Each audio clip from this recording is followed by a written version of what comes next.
Glória a Deus, irmãos. Boa tarde, a graça e a paz do Senhor Jesus. Amém.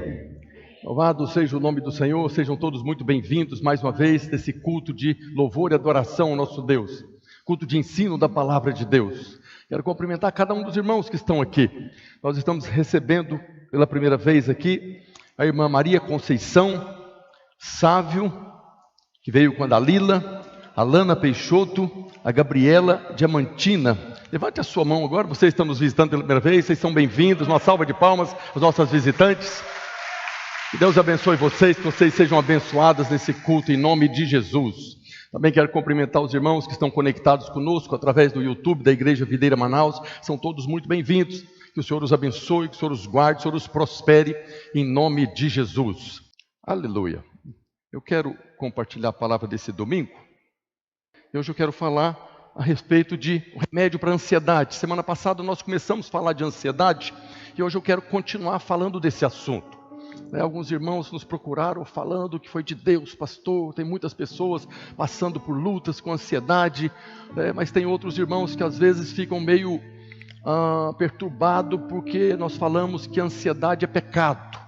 A ansiedade é uma coisa que acomete todas as pessoas em algum momento da vida e a Bíblia fala que é pecado.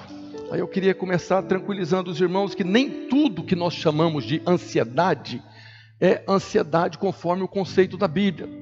A Bíblia tem um conceito de ansiedade, mas tem muitas coisas que nós passamos, que nós chamamos de ansiedade, que não encaixa nesse conceito pecaminoso da Bíblia. Então eu estava meditando em algumas coisas. Imagina, por exemplo, uma irmã que está grávida. Nós temos algumas irmãs grávidas aqui, que está aí no terceiro, quarto, quinto, sexto mês, e ela está ansiosa para que o nenê nasça. Então nós falamos que ela está ansiosa para pegar logo o nenê. Esse tipo de ansiedade é pecado, irmão? Sim ou não? Não, não é pecado. Esse é um desejo profundo de ter logo o bebê nas suas mãos. Outra situação, às vezes você está trabalhando numa empresa aí, quase 2 anos sem tirar férias, está cansado e está ansioso para tirar férias, para poder viajar com a sua família. E aí você está ansioso também. Esse é um tipo de ansiedade que é pecado? Não, não é pecado. Aí tem uma situação, por exemplo, eu estava pensando, nós estamos aqui em Manaus, você quer fazer uma viagem para Belém, e aí você pega um barco aqui para ir para Belém, 5, 6 dias do rio, é água e mato, chega uma hora que você está ansioso, doido para chegar logo, Isso é pecado também, é uma ansiedade que é pecado? Ir para o Pará é pecado, sim ou não? Então não é pecado, Então você apenas quer que complete aquela missão, Então tem muitas coisas que nós ficamos ansiosos, mas não é pecado. Pecado na Bíblia, a ansiedade que é pecado na Bíblia, é aquela preocupação crônica em relação a coisas que está por acontecer, que não aconteceram ainda. É aquela preocupação crônica com o futuro. Você se desgasta, se consome por algo que você talvez esteja imaginando que vai acontecer. Então coisas, por exemplo, o irmão falou aqui de uma pandemia, Existe a pandemia, um problema de saúde, de enfermidade, problema econômico. E aí você é tomado por um desespero. Se eu perder o emprego, como é que vai ser minha vida? Se eu perder o emprego, eu não vou ter dinheiro para sustentar minha família. Se faltar comida na minha casa, como é que vai ser? E se por acaso eu adoecer desse Covid, como é que eu vou tratar da minha enfermidade? Não aconteceu ainda, está aí no mundo, o diabo está assombrando o mundo, e quantas pessoas entraram em pânico nessa pandemia, com essa ansiedade maligna, que prende as pessoas, que impede as pessoas de cultuar, de estar na reunião da célula. Aí se eu morrer com essa pandemia, quem é que vai pagar o meu enterro? Meu Deus do céu, é um desespero que assombra as pessoas. Então esse é um tipo de situação pecaminoso, não vai acontecer, não aconteceu, apenas aquela preocupação crônica. Goiânia, o país todo, o mundo todo passou por essa pandemia. Eu tenho uma irmã minha, irmã mesmo, que mora em Goiânia, que ela praticamente passou 1 ano sem sair de casa. Ela não tinha nenhuma comorbidade, ela usou tanto álcool gel, que deu um processo alérgico na mão dela, que estava na carne viva. O médico proibiu de usar álcool porque estava na carne viva a mão dela. Aquela preocupação terrível dentro de casa. E a gente chegava e falava para ela, use uma máscara, faz alguma coisa, saia de casa. Não vou sair, se eu sair, eu sei que eu vou morrer. Então assim, esse é um tipo de preocupação pecaminosa, é uma ansiedade que além do limite de qualquer coisa que você possa passar. Nós temos que guardar o nosso coração. Nem tudo que a gente considera ansiedade é ansiedade no conceito da Bíblia. Agora, nós realmente sabemos como vai ser o dia de amanhã? Na verdade, nós não sabemos como será o dia de amanhã. Jesus fala isso lá no Evangelho de Mateus, no capítulo 6, verso 34. Ele diz: portanto, não vos inquieteis, não fiquem ansiosos com o dia de amanhã, pois o amanhã trará os seus cuidados, basta ao próprio dia o seu mal. Essa palavra mal no final do versículo aqui é aborrecimento. Então vamos viver um dia de cada vez. Deixa que os aborrecimentos do amanhã, enfrente eles amanhã. Vamos resolver o aborrecimento de hoje primeiro. Porque tem pessoas que fazem o pacote da semana toda e já fica preocupado, já fica ansioso, que não vai dar certo, e a vida vira um inferno. As pessoas que estão do lado sofrem por causa disso. É uma ansiedade que está perturbando o ambiente da casa da família. Então basta o aborrecimento de hoje para hoje. Vamos guardar o de amanhã para o amanhã. O que nós precisamos saber é que existe uma base legal diante de Deus para que a gente possa viver no descanso. O descanso de Deus, para que nós possamos viver em paz. Semana passada nós falamos a respeito do que Jesus nos concedeu. O Senhor falou: eu vos dou a minha paz, eu vos deixo a minha paz. Não conforme o mundo dá. A paz que o mundo nos oferece é uma paz condicional. Você está abençoado da sua família, no seu trabalho, no seu ministério, você está em paz. Mas se de repente surgiu uma circunstância, a paz foi embora. Mas a paz que o Senhor nos deu, aquela paz que excede o entendimento, mesmo no meio da guerra, mesmo no meio da dificuldade, ela guarda o nosso coração. É esse cuidado que Deus tem conosco, e lá pela obra da cruz Ele nos concedeu essa paz. Agora, o fato de nós dizermos que algumas coisas são pecaminosas, como a ansiedade, por exemplo, e nesse nível é pecado, não significa que você agora está debaixo de condenação, que a pregação agora virou uma acusação na sua cabeça. Tem alguns irmãos e irmãs que falam o tempo todo: eu sou muito ansioso, pastor, eu sou muito ansioso. Eu falo: você não é ansiosa, você não é ansioso. Por que você é ansioso? O Senhor vai te abençoar em todos os seus caminhos. Você já é mais do que vencedora, você já é abençoada com toda sorte de bênção. Então tem muitos irmãos que cultivam essa questão da ansiedade: eu sou muito ansioso, eu sou muito ansioso, o tempo todo confessando que é ansioso. Por que não confessa o fruto do Espírito? Eu tenho domínio próprio, eu sou uma pessoa paciente, eu tenho paz, eu tenho alegria, eu transbordo do amor de Deus no meu coração. Então nós temos que guardar nossa boca para não ficar confessando aquilo que não vai te ajudar em nada.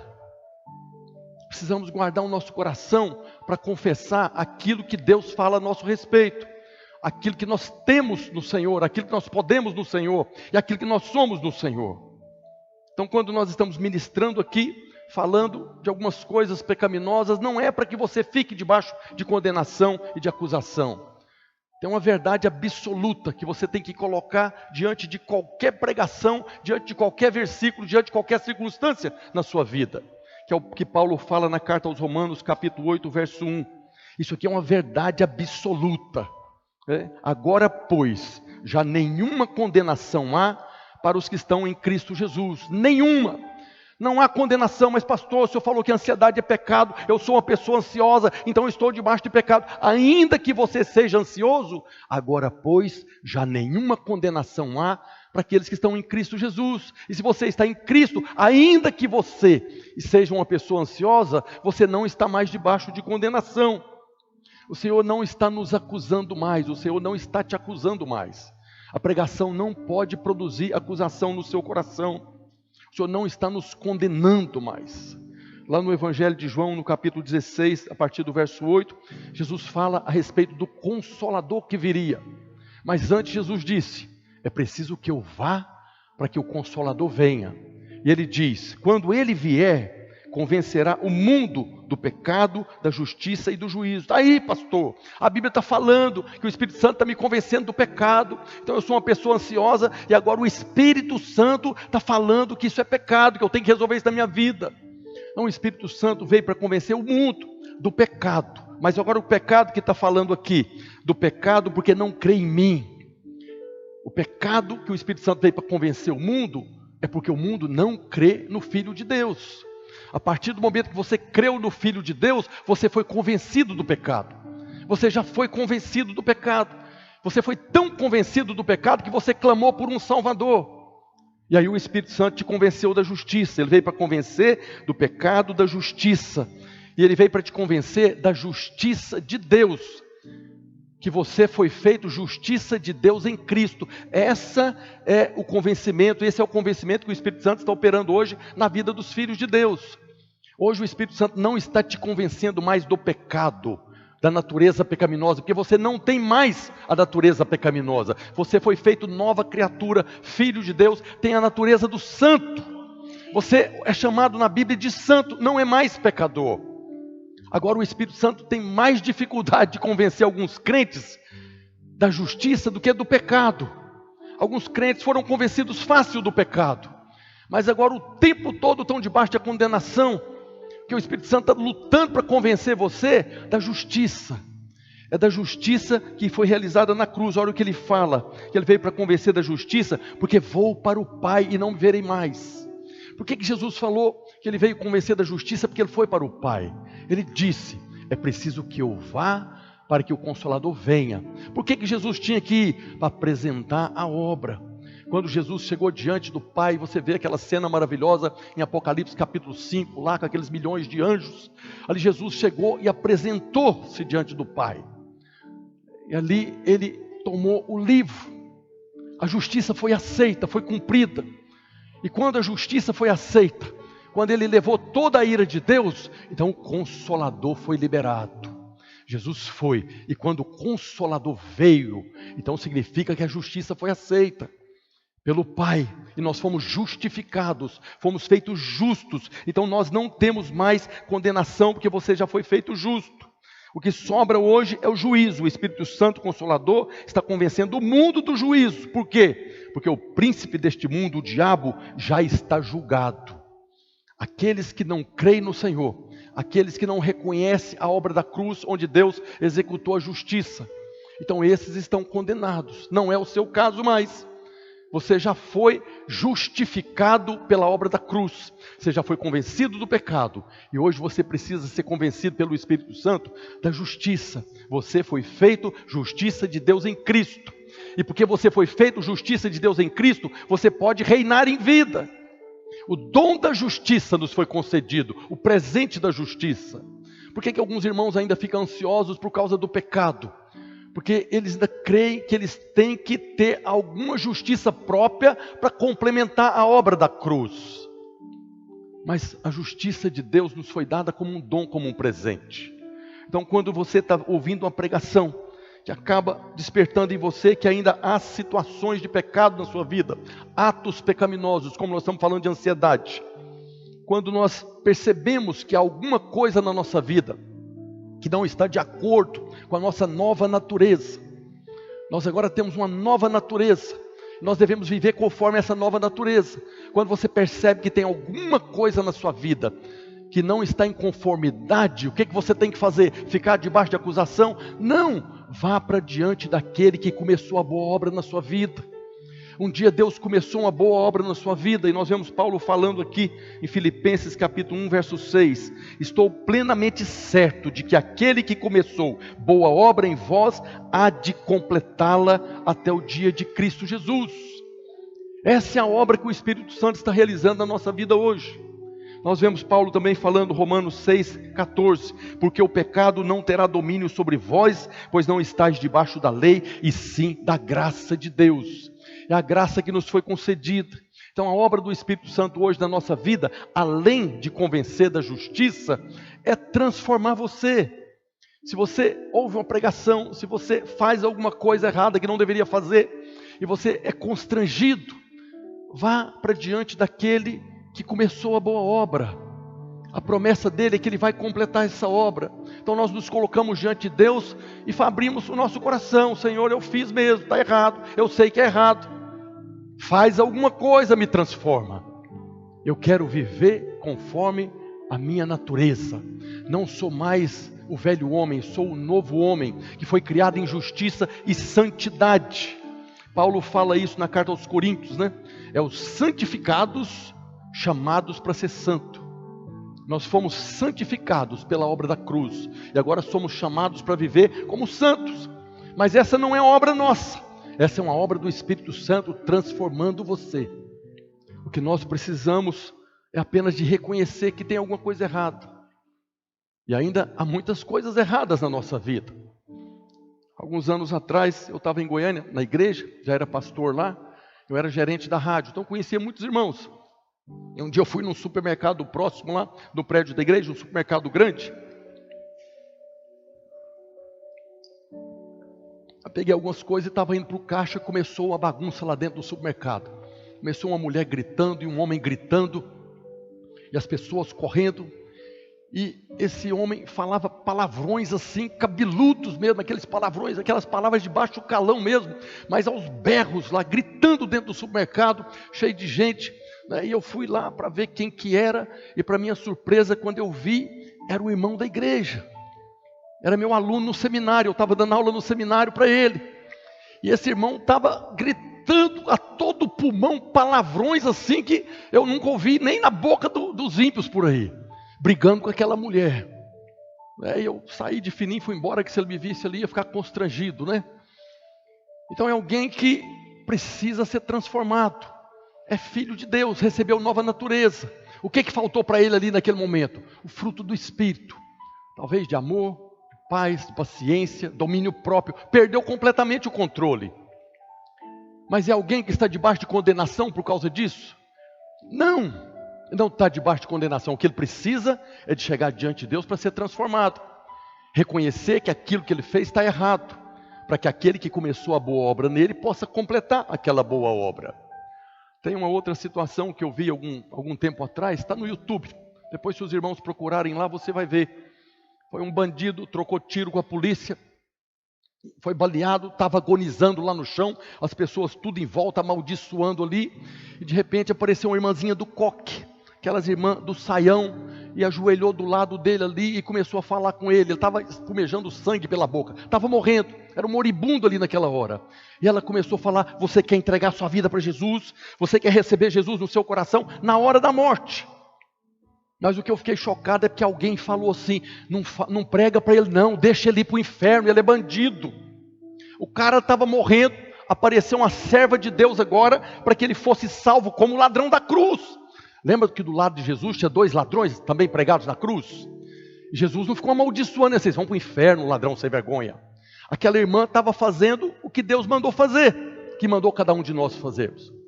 E ela estava pregando para ele: e você quer aceitar Jesus no seu coração? E ele sim, não dava conta de falar.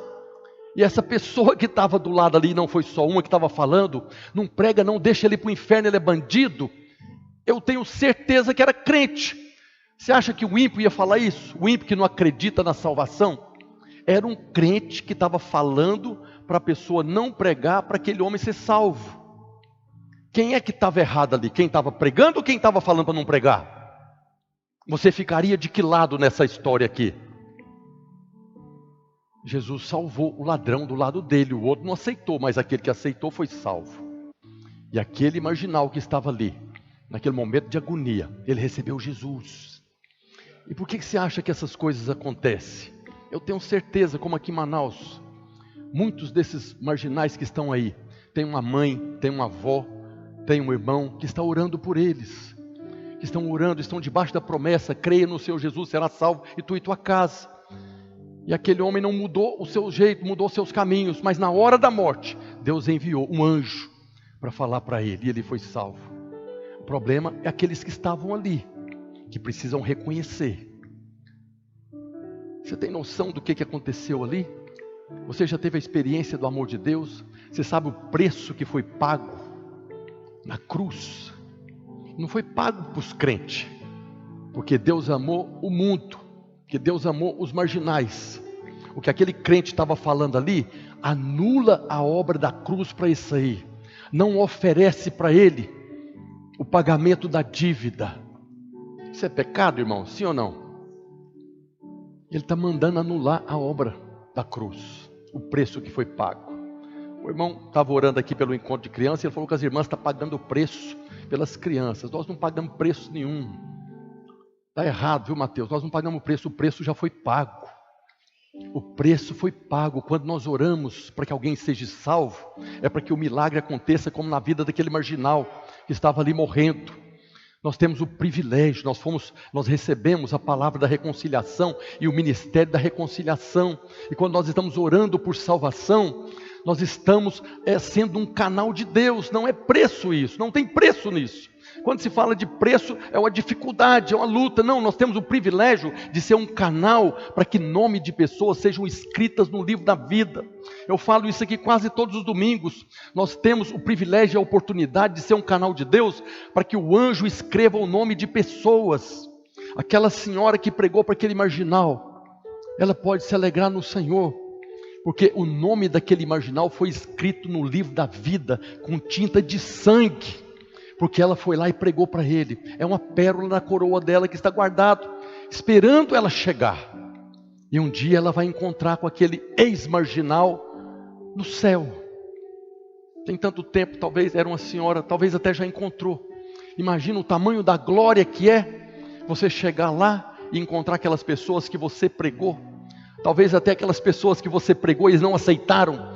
Você orou por eles, você jejuou por eles e eles blasfemaram, não aceitaram. Mas na hora de morrer, ou depois num outro caminho, eles creram, os olhos foram abertos, eles creram, e você vai chegar lá no paraíso, você aqui, mas você não aceitou. Não aceitei aquele dia, mas depois eu aceitei. Depois o Espírito Santo me convenceu do pecado. Você não me convenceu, mas você falou do pecado, e depois o Espírito Santo me convenceu. Então nós somos esse povo que temos o privilégio de sermos esse canal de Deus. Mas quando nós identificamos alguma coisa na nossa vida que está em desacordo com a nossa nova natureza, nós temos que buscar aquele que começou a boa obra. Diga amém. Ele começou e ele vai completar. Então nós precisamos começar a confessar as verdades. O que nós temos que fazer diante dessas circunstâncias? Nós temos que dar um nome certo para cada coisa. Cada coisa tem um nome. Aquilo que é pecado tem que ser chamado de pecado. Qual que é o problema que existe hoje aí no mundo? Que aquilo que é pecado, eles estão dando outros nomes. Tem coisas que a Bíblia coloca como abominação. A ciência não reconhece. É abominação diante de Deus, mas no mundo estão falando, não, você nasceu assim, você é assim.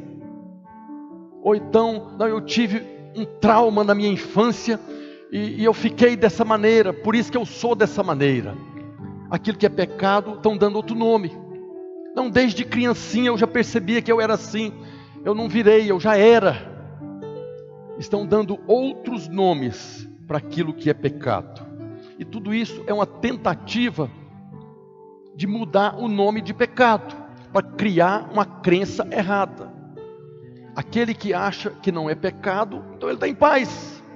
Ele não é transgressor da lei. Mas nós estamos aqui para anunciar isso, para que os crentes possam chegar diante de Deus e ser transformados. Porque tem muitos crentes hoje aceitando abominações, reconhecendo abominações diante de Deus como algo como se fosse natural, que nem a ciência reconhece. Tem crente aceitando como natural. Não estão orando para ser transformado, para ser liberto, para ser curado. Quando nós nos posicionamos e tratamos o pecado como pecado, então nós vamos agora manter a nossa crença no caminho correto. Nós vamos ter uma atitude correta, porque agora eu creio da maneira correta. Vamos tirar a crença errada e dar a oportunidade das pessoas serem libertas. Tem muitas coisas que o mundo considera como normal. Não é pecado, não existe esse negócio de pecado. No mundo isso é normal, na igreja não pode ser. O que era pecado há 2000 anos atrás é pecado hoje do mesmo jeito. A palavra de Deus é a mesma. Deus é o mesmo, ontem, hoje e será eternamente. O que muda são os conceitos das pessoas, mas a palavra de Deus é a mesma. E quando eu reconheço que pecado é pecado, quando eu dou o nome certo, então eu vou buscar agora a nossa transformação, que é a obra do Espírito Santo. Se tem alguma coisa errada na sua vida, e você acha que não está errado, você vai chegar diante de Deus para ser transformado? Não vai, mas se você reconhece e dá o nome certo, você vai clamar, você vai chorar diante de Deus, para que seja transformado, para que você viva conforme a sua natureza. Aí vai buscar o Senhor para ser transformado, como Paulo fala em Romanos 12:2. E não conformeis com este século. Não fique na forma desse mundo. O mundo está criando formas. Nós não podemos conformar, aceitar a forma do mundo. O mundo fala que não é pecado, mas nós sabemos que é pecado. Então nós chamamos o pecado de pecado. Não conformeis com este século, mas transformai-vos pela renovação da vossa mente. Nós nascemos de novo, somos novas criaturas. Nosso espírito está pronto, foi salvo. E agora nós estamos vivendo o tempo da transformação da nossa alma, que é a salvação da nossa alma. Eu preciso ser transformado. Mas infelizmente alguns crentes estão sendo transformados na alma, mudando a mente para as coisas do mundo. É o contrário. A partir do momento que nós nascemos de novo, nós agora temos um manual, nós temos a palavra da vida, e nós temos que deixar a mente do mundo e sermos transformados conforme a palavra de Deus. Mas tem alguns irmãos que estão aceitando a forma do mundo, estão sendo transformados, destransformados, né? Estão voltando a aceitar essas coisas do mundo que são pecados. Que é pecado? Eu não estou falando isso aqui para gerar condenação em ninguém, eu só estou falando a verdade, que a obra do Espírito Santo hoje é para transformar você na imagem do Santo. Um dia todos nós compareceremos ali na presença dele, tal qual ele é. É essa obra que Deus está realizando hoje. E nós não devemos conformar com as coisas desse mundo. Agora, às vezes é pecado, quando você reconhece que tem algo errado na sua vida. Aí o diabo vem com o inferno inteiro produzir acusação. Nós não podemos esquecer essa verdade. Agora, pois, já nenhuma condenação há para aqueles que estão em Cristo Jesus. Mas isso não impede o diabo de tentar, não impede o diabo de acusar. Ele é o acusador. Às vezes é pesado, e é por isso que Jesus disse, lá em Mateus 11:28, vinde a mim, todos os que estáis cansados e sobrecarregados, que eu vos aliviarei. O Senhor faz um convite aqui. Está cansado, está sobrecarregado, está angustiado, está ansioso, vem a mim. Vem a mim que eu vou aliviar você. Esse é um convite que o Senhor faz. Por que Ele faz esse convite? Porque Ele pode tirar o jugo pesado das costas daquele que não consegue resolver o problema. A maioria de nós, quando percebemos alguma coisa errada na nossa vida, nós mesmos querendo agora vigiar, policiar, para que não aconteça mais. Está certo. Se você identificou alguma coisa, é esse o caminho, mas é o Senhor que vai transformar.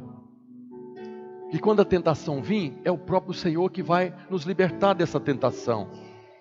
Então o Senhor pode tirar esse jugo pesado daqueles que estão com medo, cansados, sobrecarregados, ansiosos, com medo de perder o emprego, com medo da pandemia. O Senhor faz um convite, vinde a mim. E qual que é o resultado quando nós buscamos o Senhor aceitando o convite? Mateus 11:29. Tomai sobre vós o meu jugo e aprendei de mim, porque sou manso e humilde de coração. Quando nós buscamos o Senhor, não estamos buscando alguém arrogante, não estamos buscando o acusador, nós estamos buscando o Senhor, que é manso e humilde de coração. E Ele diz, e achareis descanso para a vossa alma, porque o meu jugo é suave, o meu fardo é leve. São palavras poderosas, achareis descanso para a vossa alma. Essa é uma palavra-chave, descanso, porque o meu jugo é suave e o meu fardo é leve. Às vezes a ansiedade ou outras circunstâncias produz um fardo pesado, difícil de carregar, produz problemas no casamento, na família, no trabalho, no ministério. O Senhor está convidando, vem a mim e eu vou trocar esse jugo, eu vou trocar esse fardo. Pega o meu que é mais leve. O fardo dele é leve, o jugo é suave. Não precisamos ficar carregando. A vida cristã é para ser vivida no descanso de Deus. É como no Salmo 23, o Senhor que é o meu pastor. O que o Senhor é o meu pastor faz? Ele faz repousar em pastos verdejantes. Ele não manda trabalhar nos pastos verdejantes, Ele leva para repousar, uma posição de descanso nos pastos verdejantes. Leva-me para junto das águas de quê? De tribulação, de descanso.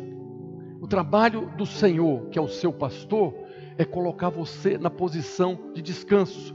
O Espírito Santo está convencendo você que você já foi feito justiça de Deus em Cristo. Não precisa mais viver atribulado. Não precisa mais viver ansioso. O Senhor está levando para você para um lugar de refrigera a minha alma. Alma refrigerada, sem perturbação, sem tribulação. Nós precisamos guardar o coração nessa posição. Ministramos algumas semanas atrás a respeito de guardar o coração. Aqui está a posição de guardarmos o coração, para não viver uma vida atribulada. Repousar em pastos verdejantes, junto das águas de descanso, aí há refrigério para a alma. É uma posição de descanso. Mas tem muitos irmãos que ficam perturbados, né? Quer dizer que nem precisa ninguém trabalhar agora, né? Só ficar descansando, né? Não, esse descanso que está falando aqui não tem nada a ver com passividade, com preguiça. Esse descanso é o descanso para nós partirmos e combater o bom combate. E nós trabalharmos no descanso. E nós avançarmos no descanso. E pregarmos no descanso. Reconhecendo que alguém que está sustentando esse refrigério na nossa alma. Não ficar perturbado na alma diante das circunstâncias. Livres para combater o bom combate. E aí no Evangelho de Mateus, no Sermão do Monte, Jesus ensina como ser liberto da ansiedade. Aqui nós vamos ver um remédio para a ansiedade, contra a ansiedade, né? É aquilo que o Senhor nos ensina para sermos curados, né? Então está lá em Mateus capítulo 6, nós vamos lendo os versículos aqui, eu quero comentar cada um deles. Então Mateus 6, 25 está escrito: por isso vos digo, é o próprio Senhor Jesus que está falando, não andeis ansiosos pela vossa vida, quanto ao que haveis de comer ou beber, nem pelo vosso corpo, quanto ao que haveis de vestir. Não é a vida mais do que o alimento e o corpo mais do que as vestes. A primeira coisa que nós precisamos, como Jesus está falando aqui, para vencer a ansiedade, é ver o valor real de cada coisa. É de nós darmos valor para as coisas certas, de darmos importância para aquilo que realmente tem importância. Quando nós não entendemos o valor real de cada coisa, nós ficamos ansiosos, ficamos atribulados. O que o Senhor está falando aqui está se referindo aos textos anteriores, porque ele começa falando aqui por isso, né? E nos versos anteriores está falando mesmo de sustento, de provisão. Na verdade está falando dos ataques de Mamon. E ele fala, não fique ansioso pela vossa vida. O que o Senhor está falando aqui é que mais importante do que o alimento é a vida. Mais importante que a roupa que você vai vestir é o corpo que você tem. Nós não devemos ficar preocupados com aquilo que não é o mais importante. Se você avaliar a sua vida, e aí os administradores de empresas são bons nisso, você precisa separar as coisas por importância e urgência. Há coisas que são importantes, são urgentes. Outras coisas são importantes, não são urgentes. Há coisas que não são importantes, mas são urgentes. E tem coisa que não é nem importante, nem urgente, e tem irmão que fica descabelando por causa dessas coisas, deixando de lado aquilo que realmente é importante, para gastar energia e tempo com aquilo que não é importante. E o Senhor está corrigindo isso aqui. Uma coisa muito comum é que as pessoas dão muita importância na opinião dos outros. Já viu aquela frase? Gasta o que não tem para comprar o que não precisa, para parecer ser o que não é. Tem muitas pessoas que vivem dessa maneira. Gastam um dinheiro que não tem para comprar o que não precisa, para parecer para os outros aquilo que ele não é. Completamente dispensável. E o que é pior, as pessoas ficam ansiosas por causa disso aqui. Essa questão da ansiedade é uma coisa muito séria. Hoje se fala aí, os psicólogos, né, das crianças hoje, por causa da internet, por causa das curtidas, por causa dos seguidores, né? Crianças aí adoecendo, porque tem aquela expectativa de ter, sei lá, quantos seguidores, quantas curtidas, quantos compartilhamentos. Não é só criança não, tem muito adulto sofrendo com isso. Faz uma postagem com aquela expectativa, vai bombar na internet. E aí fica acompanhando aquilo de dia e de noite, não bomba e dá aquela depressão. Tem realmente importância isso? Isso é mais importante do que a vida que Jesus está falando aqui? Não é, precisamos dar valor naquilo que tem valor. O que o Senhor Jesus está falando aqui, fazendo aqui na verdade, é nos chamando para viver num nível acima do terreno, acima das coisas dessa terra. Se nós queremos ter paz do coração, viver em paz, viver no descanso, precisamos sair do natural, precisamos viver no sobrenatural, acima do natural. o Senhor está nos chamando.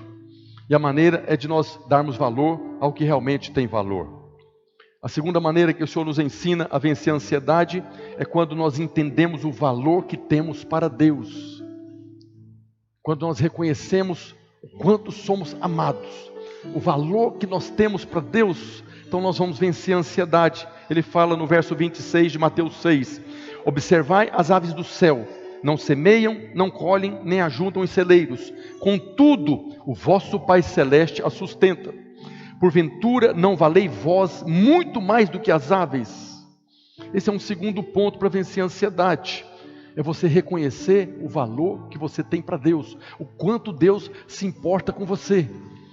Quando você medita na obra da cruz, do preço que foi pago pela sua vida, você começa a reconhecer a importância que você tem para Deus.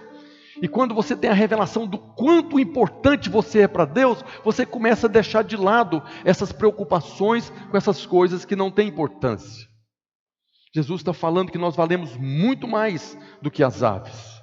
E se Deus cuida delas, cuidará também de você, porque você é muito mais valioso do que as aves. Quando não compreendemos a nossa importância para Deus, aí nos afogamos em angústia e ansiedade. Nós precisamos saber que não há nada tão pequeno na sua vida que não seja importante para Deus. Quem tem filhos pequenininhos, que tem aqueles desejos ali, coisas bem simples, mas para o pai é importante. Assim é Deus para com você. Não há nada tão insignificante que você deseje, que você goste, que o pai não se importe. Se ele importe com as aves, muito mais com você que é filho. Amém? Terceira coisa que nós vemos aqui no Mateus 26. Qual de vós, por ansioso que esteja, pode acrescentar um côvado ao curso da sua vida? Jesus está falando aqui que nós vencemos a ansiedade quando nós percebemos que ela é totalmente inútil. Você ficar ansioso ou não ficar ansioso não vai mudar nada. Se a ansiedade despertasse alguém, produzisse alguma coisa, mas não produz nada. A ansiedade só vai produzir perturbação e tirar sua paz. E aí você não consegue raciocinar. Se você permanecer no descanso, na paz, você vai conseguir raciocinar e talvez sair daquela situação. Mas Jesus está falando que nós, por mais ansioso que estejamos, não podemos mudar nada, não pode acrescentar 1 milímetro na sua vida. Por isso Ele nos convida a permanecer no descanso, porque a ansiedade é completamente inútil. Depois Ele diz que nós vencemos a ansiedade pela fé. Nós somos o povo da fé, amém? Nós somos o povo que crê. E aí Jesus fala em Mateus 6, 28. E por que andais ansiosos quanto ao vestuário, quanto às roupas que vai vestir? Considerai como crescem os lírios do campo. Eles não trabalham nem fiam. Eu contudo vos afirmo que nem Salomão, em toda a sua glória, se vestiu como qualquer um deles. Ora, se Deus veste assim a erva do campo, que hoje existe e amanhã é lançada no forno, quanto mais vós outros, homens de pequena fé. O Senhor está falando aqui de pessoas que ficam ansiosas quanto ao que há vez de vestir. E Ele está chamando essas pessoas de pequena fé ou de fé nenhuma. É aqui que nós vemos como a ansiedade é pecado, que a ansiedade é fruto da incredulidade. Incredulidade, todo mundo sabe que é pecado. Mas ansiedade é relativo, pastor. Depende das circunstâncias, é verdade. Mas a incredulidade, a ansiedade é fruto da incredulidade. A pessoa ansiosa, que acaba expressando a sua incredulidade. Não, pastor, eu creio em Deus, eu creio que Ele pode, o Senhor é poderoso, eu creio sim, mas está morrendo de ansiedade, com medo do dia de amanhã.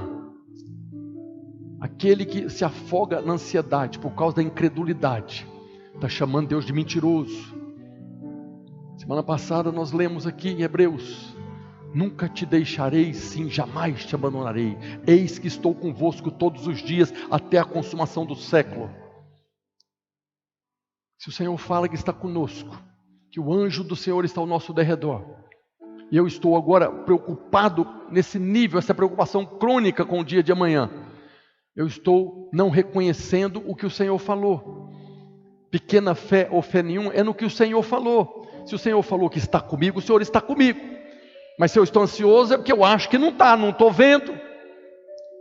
Precisamos guardar o coração. essa incredulidade agride o caráter de Deus. No verso 6, verso 31 de Mateus 6, o Senhor fala para nós que nós vencemos a ansiedade conhecendo a Deus como Pai. Portanto, não vos inquieteis, dizendo: que comeremos, que beberemos, ou com que nos vestiremos? Porque os gentios, os ímpios, os mundanos, é que procuram todas essas coisas, pois vosso Pai Celeste sabe que necessitais de todas elas. Foi aqui no Sermão do Monte que Jesus falou pela primeira vez, nos ensinando a chamar Deus de Pai, a reconhecer Deus como Pai. Até ali os judeus não chamavam Deus de Pai. Para o judeu, a maioria deles até hoje, Deus, é o Todo-Poderoso, é justiça. Mas Jesus nos ensinou a chamar Deus de Pai. Abba Pai, é esse Pai de amor, esse Pai amoroso.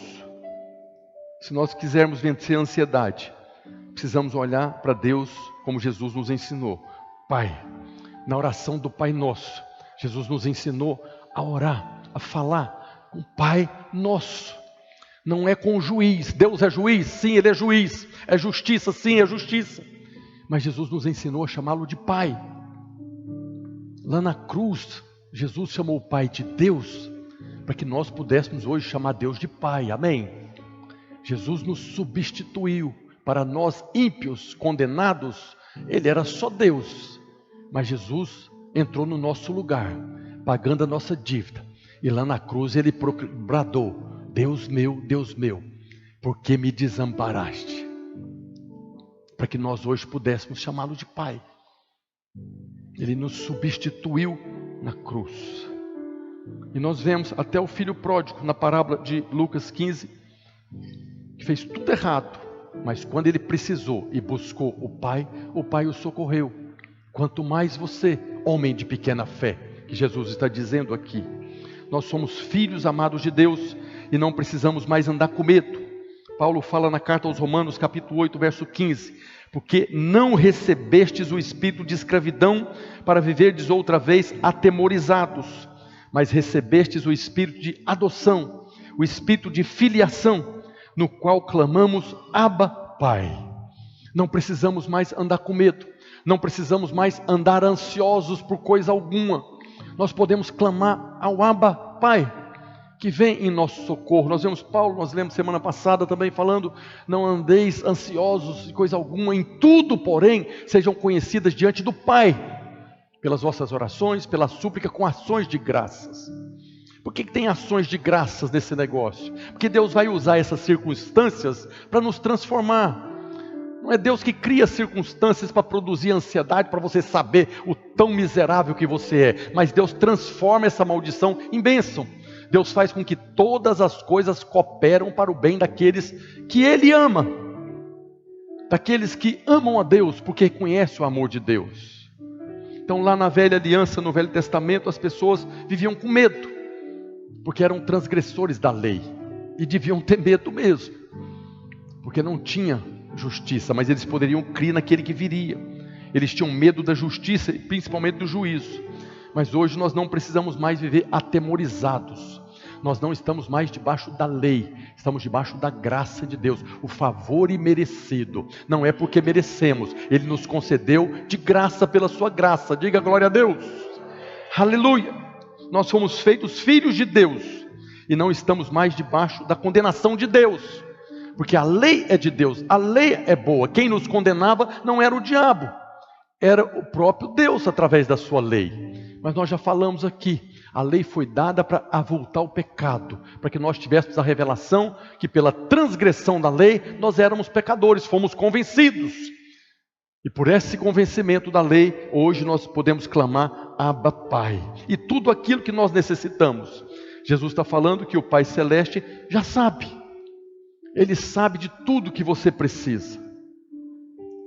Sexta coisa, sexta e última, nós vencemos a ansiedade buscando em primeiro lugar o reino de Deus e a sua justiça.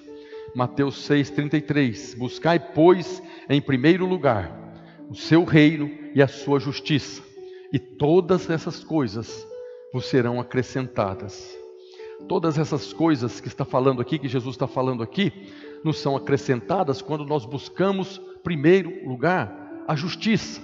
O reino de Deus. O reino de Deus tem um rei, e esse rei operou justiça. Na verdade, nós buscamos a justiça. E quando você tem revelação que você já foi feito justiça de Deus em Cristo e descansa, todas as coisas são acrescentadas. Se nós buscarmos em primeiro lugar a revelação de que nós fomos feitos justos, que nós fomos feitos justiça de Deus em Cristo, o que Jesus está falando é que as outras coisas serão acrescentadas. Se nós entrarmos no descanso do Senhor, descansar em pastos verdejantes, junto às águas de descanso, refrigério de alma, o Senhor vai acrescentar as outras coisas que nós necessitamos. O que é a justiça do rei que nós precisamos buscar em primeiro lugar? Paulo diz, Romanos 14:17, porque o reino de Deus não é comida e nem bebida, mas justiça, paz e alegria no Espírito Santo. Quando nós buscamos em primeiro lugar a justiça e temos a revelação da justiça, então nós vamos ter paz e alegria no Espírito Santo. Não precisa entrar dentro do supermercado e ficar gritando palavrões ali, palavras de baixo calão, com pessoas que você nem conhece, porque você tem paz e alegria. E essa paz e alegria não é apenas interior, ela vai se manifestar ao seu redor. As pessoas que estão do lado de fora vão ser contagiadas por essa paz e alegria que você tem, porque buscou em primeiro lugar o reino de Deus e a sua justiça. E quando experimentamos isso, é um sinal de que estamos seguros e sem medo. Paulo fala na segunda carta aos Coríntios, capítulo 5, verso 21. Aquele que não conheceu o pecado, Ele, o Pai, o fez pecado por nós, para que nele fôssemos feitos justiça de Deus. Você já foi feito justiça de Deus em Cristo. E o Evangelho revela. As boas novas do Evangelho é exatamente para revelar a você a justiça de Deus. E aí está escrito lá, Romanos 1,17, visto que a justiça de Deus é essa que não é comida nem bebida, mas é justiça, paz e alegria no Espírito Santo, foi revelado no Evangelho de fé em fé, como está escrito, o justo viverá por fé. Por que o justo vive pela fé? Porque quando nós olhamos para nós mesmos, nós não vemos justiça, sim ou não? Quando você olha para você mesmo, você vê agora justiça. Não vemos justiça. A Bíblia nem fala para você olhar para você mesmo, fala para contemplar o Senhor como que por um espelho. E quanto mais você contempla o Senhor como por espelho, a imagem dele de justo é imprimida em você. Por que nós andamos por fé? Não é pelo que nós vemos, é pelo que Deus faz. Você olha para você, não vê justiça, mas Deus escreveu na sua palavra, você foi feito justiça de Deus no meu filho. Eu creio no que ele falou, a minha justiça é por fé. O justo vive pela fé, porque ele apenas descansa no que Deus falou. Deus falou, esse é o meu filho amado em quem eu me comprazo. O diabo chegou, tentou Jesus. Se é verdade o que ele falou, prova. Eu não preciso provar. Nem só de pão vive o homem, mas de toda a palavra que ele acabou de falar. Ele acabou de falar, eu não tenho que provar. Eu creio nele. E Deus fala que você foi feito justiça de Deus. E como justo agora, você apenas crê nisso. E aí você é o justo que vive pela fé, sem tribulação. Para Deus, a questão do pecado já foi resolvida. O Espírito Santo não está mais te convencendo do pecado. Na cruz nós fomos feitos justiça, nós fomos justificados. Pelo sangue de Jesus fomos justificados. Pelo sangue do santo que derramou na terra, fomos feitos justiça de Deus. E Deus não imputa mais pecados ao justo. Você é justo exatamente porque não tem mais pecado. Nós não somos pecadores arrependidos. O pecador morreu, lembra? Nós morremos com ele no batismo e ressuscitamos agora nova criatura. Você não é o pecador arrependido. Você é alguém que foi criado em justiça e santidade, a justiça de Deus. Não tem mais condenação.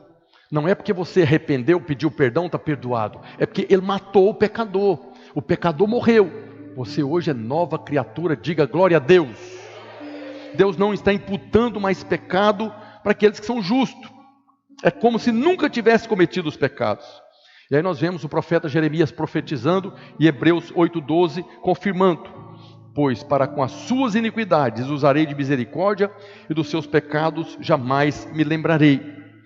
Quando nós cremos nessa verdade da justiça do reino, as demais coisas nos são acrescentadas.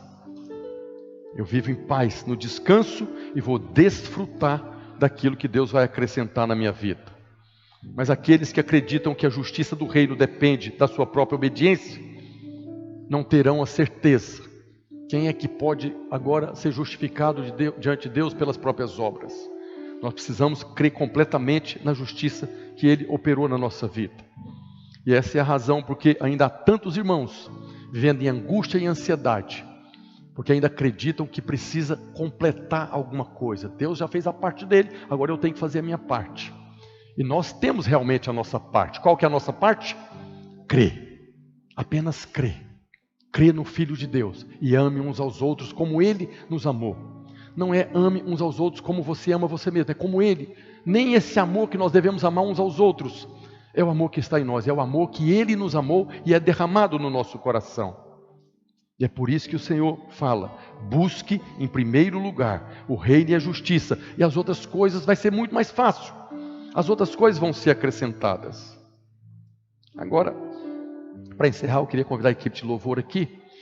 Tem algumas coisas em relação a esse primeiro lugar, a justiça. Na verdade, as coisas que são acrescentadas, que vêm sendo muito mal interpretadas aí na história da igreja. Jesus fala, busque em primeiro lugar o reino de Deus e a sua justiça, e as outras coisas vão ser acrescentadas. E aí as pessoas inventam um monte de coisa para esperar que as coisas sejam acrescentadas. Eu queria falar algumas delas. Então, essa questão de que as coisas são acrescentadas não nos isenta de ter que trabalhar, de ganhar o pão nosso de cada dia. Porque tem irmão que acha que busca em primeiro lugar o reino de Deus e não precisa trabalhar. Fica sentado no sofá ali que as coisas serão acrescentadas. Não foi isso que Paulo falou lá na carta aos Tessalonicenses? Paulo falou, 2 Tessalonicenses capítulo 3, verso 10. Porque quando ainda convosco vos ordenamos isso, se alguém não quer trabalhar, também não coma. O fato de buscarmos a justiça de Deus não nos isenta de termos que trabalhar. Jesus até ensinou na oração do Pai Nosso, o pão nosso de cada dia dá-nos hoje. Eu vou sair para trabalhar, me abençoa para que eu tenha o sustento lá. Segunda coisa, os crentes não estão isentos da sua responsabilidade de uns para com os outros. Quando buscamos o reino de Deus e a sua justiça em primeiro lugar, isso não nos isenta de suportarmos uns aos outros em amor, de dar suporte na necessidade do irmão e até de sermos bênção na vida do irmão para que ele seja suprido. Aquilo que de graça nós recebemos, de graça nós damos, inclusive a graça de Deus. O objetivo principal da graça que nos foi consentida não é apenas para que você possa desfrutar da graça, é que você se torne uma pessoa graciosa como Ele é gracioso. Então, o primeiro estágio nós recebemos a graça, o primeiro estágio nós recebemos o amor, desfrutamos do amor, desfrutamos da graça e agora nós vamos expressar o amor. Assim como nós amamos uns aos outros porque Ele nos amou primeiro, nós também seremos graciosos uns com os outros como Ele foi gracioso conosco primeiro. E aí nós vemos Paulo falando na primeira carta de Timóteo 5:8. Ora, se alguém não tem cuidado dos seus, especialmente os da própria casa, tem negado a fé e é pior do que o descrente. Está falando para a igreja. Aquele que não cuida daqueles que estão próximos.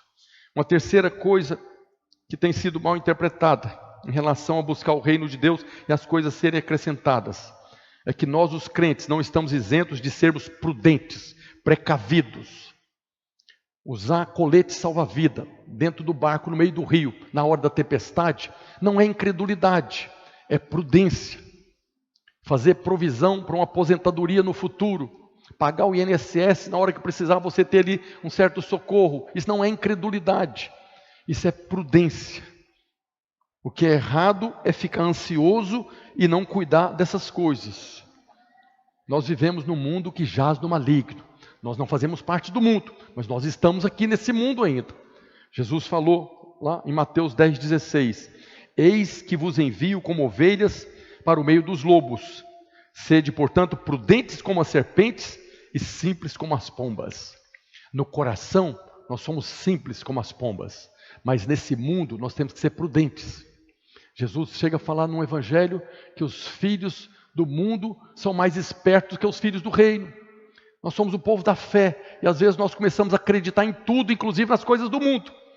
Jesus está falando que nós devemos ser prudentes, ter cuidado. Esse é um nível que não é incredulidade, mas apenas provisão. Uma quarta coisa, os crentes não estão isentos de passar por dificuldade. Busque em primeiro lugar o reino de Deus e a sua justiça, e as outras coisas serão acrescentadas sem dificuldades. Tem alguma coisa nesse mundo que nós conquistamos sem dificuldade? Nós acostumamos com a batalha, tem muitas coisas que você não percebe, mas precisamos trabalhar. Vai ter resistência no trabalho, o diabo, o vosso adversário, anda em derredor criando confusão. Nós não estamos livres das dificuldades apenas porque não temos preocupação. Viver sem preocupação não te isenta de passar por dificuldades. E aí nós vemos Jesus falando, né? Que embora Deus vista a erva, Ele não impede que ela seja queimada. Ele fala das aves, né? Apesar do pardal cair, não cair sem a permissão, um dia eles caem. Então precisamos ser prudentes. Jesus disse: portanto, não vos inquieteis com o dia de amanhã, pois o amanhã trará os seus cuidados. Basta o dia de hoje o seu próprio mal. Nós precisamos enfrentar os desafios de hoje primeiro. Se você resolveu o dia de hoje, então você já pode começar a organizar o dia de amanhã. O que Jesus está falando aqui, não tenta fazer tudo uma vez. Deixa que cada dia já tem as suas confusões. Resolva hoje primeiro e depois olhe para o amanhã. O Senhor está dizendo, é para não gastar energia com as preocupações no dia de amanhã, antes de resolver o dia de hoje. É certo que nós enfrentaremos desafios, lutas e dificuldades, porque nós estamos combatendo um combate, que Paulo chamou de bom combate. O combate que nós estamos combatendo, ele é bom quando nós estamos no Senhor. Só é bom o combate porque nós já sabemos que nós já vencemos a batalha. Nós estamos numa guerra espiritual, né? Tem irmãos que falam disso assim, como se fosse ali um cataclisma, né? Nós estamos no meio de uma guerra espiritual, mas nós já sabemos que essa guerra não vai ser vencida, já foi vencida. Por isso nós temos paz no meio da guerra. Nós estamos apenas percorrendo um caminho no meio dessa batalha que já foi vencida, sendo transformados. Tudo que nós passamos nessa terra, o Senhor é soberano e faz com que coopere para o bem daqueles que amam, daqueles que são amados por Ele.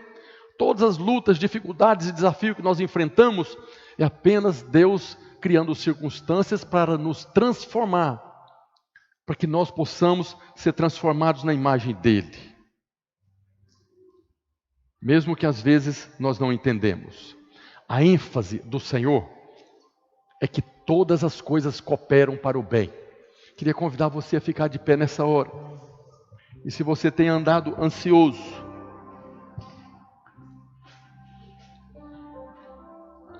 se você não tem tido controle dessas circunstâncias, o que é que você tem que fazer baseado no que Jesus ensinou aqui hoje? Entrega. Entrega. Em tudo, porém, sejam conhecidas diante de Deus pela oração, pela súplica, com oração de graça. Pega o pacote todo, o dia de hoje, o dia de amanhã, esse ano, entrega para o Senhor. É aquela oração de entrega, de se render diante do Senhor, sabendo que Ele pode todas as coisas. E que você vai enfrentar todos os desafios e lutas, apenas sabendo que Ele vai fazer com que tudo isso coopere na sua transformação. Feche os olhos e ore ao Senhor agora. Senhor, nós te louvamos, ó Deus, louvamos o teu santo nome. Te agradecemos pela tua palavra que é poderosa, que nos instrui, que nos ensina, que nos corrige, que nos repreende, que nos educa na justiça do Senhor. Eu te louvo e agradeço pela vida de cada um dos irmãos que estão aqui hoje e oro, clamo ao Senhor, ó Deus e Pai de nosso Senhor Jesus Cristo, que o Senhor nos conceda espírito de sabedoria, de revelação, do pleno conhecimento do Senhor e das verdades da tua palavra, que a cada dia nós possamos crescer, ó Deus, na revelação do descanso que o Senhor já nos colocou, que a cada dia possamos ter a revelação maior de que o Senhor está nos conduzindo, nos fazendo repousar em pastos verdejantes, nos levando para junto das águas de descanso, trazendo refrigério para nossa alma. Eu oro para que cada um dos meus irmãos aqui presente, e esses que estão conectados, ou aqueles que ainda virão assistir essa ministração, ouvir a tua palavra, possam entrar no descanso do Senhor, sabendo que todas as coisas cooperam para o bem daqueles que amam a Deus. Te louvo e agradeço em nome de Jesus. Aleluia. Vamos cantar um cântico ao Senhor. E diz que você vai cantando, vai entregando para o Senhor. Entrega a sua vida, seu casamento, sua vida financeira, seu ministério, seu chamado. Entregue ao Senhor. Ele está de braços abertos para receber todas as coisas. Eu sei, sempre estás comigo, Aleluia. Senhor.